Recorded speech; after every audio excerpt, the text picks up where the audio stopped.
Hello boys and girls, welcome to the next episode of Art with Mrs. O. For today's challenge, I thought we'd step away from two-dimensional work and into the realm of 3D. So I'm going to show you how to make a sculpture that is temporary.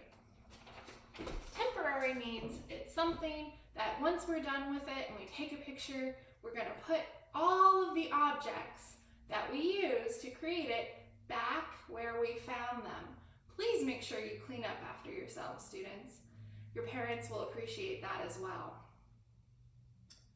Here I have, in my attic, lots of different materials that aren't really being used for anything. So I thought this might be a fun place to start.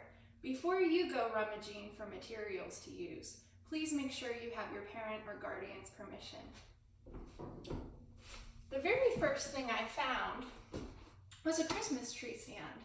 And since those are nice and sturdy, I thought I would use that for the base of my sculpture.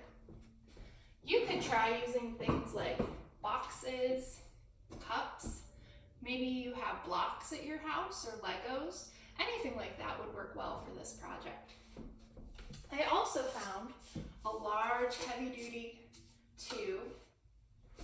I found some piece of, it's a metal stand. I think it probably came from a filing cabinet, but I'm not really sure.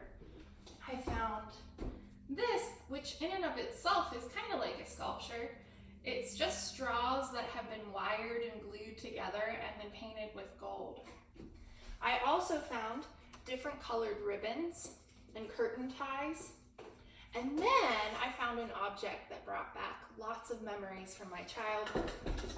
This is part of an old ice cream maker, believe it or not.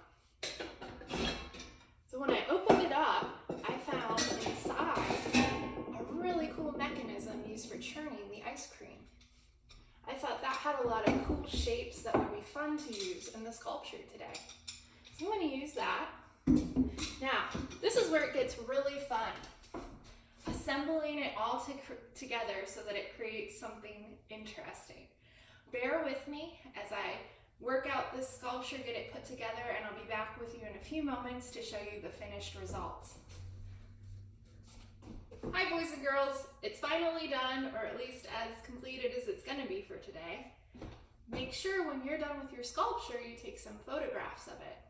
When I started photographing this sculpture, I realized that the light casting down on the objects created some very interesting shadows. So as you're photographing your work, try to take pictures from various angles to see what kinds of interesting shadows are created.